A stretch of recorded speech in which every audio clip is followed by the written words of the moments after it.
Let me make a strong statement in this room.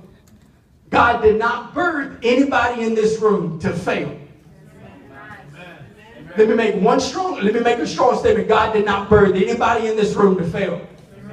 So if you find yourself in a place of failure right there, you can't die right here. So if you're in the midst of frustration and failure, it means that it's not your time to die yet. Because if God did not birth anybody to fail, if you are in the midst of failure, God's got to give you enough time to turn this failure into fruitfulness. So if you're in that place of frustration, I don't want to deal with church. And I specifically want to talk to business people for a little bit. I believe there are some entrepreneurs in the room that God has called. Why would I specifically talk to business people? Because Jesus showed up at the business of the fishermen. The fishing was their business. He was going to teach them a lesson through their business. He was going to teach them a lesson through what they did with their hands in the marketplace. He was going to teach people about himself. So in the ship, he says, let's launch out into the deep. They go out into the deep. And he says, now what I want you to do in your place of failure, I want you to throw out the nets again. No, I've done this. I've been here. Throw out your nets again. And they threw out their nets. And we know the end of the story. That from their place of business, and I want to talk to somebody that has had a failed business adventure in your life. You've jumped from job to job, place to place, and found no place to be stable. I believe that God is getting ready to do something in this church and in this region. He's about to take the wealth of the wicked. Thank you, Father. And he's about to put it in the hands of the righteous. And I have never preached and never said that before in my life in 10 years of ministry. So I'm not playing games with you. I believe from the bottom of my heart, these were frustrated, broke down failures of businessmen.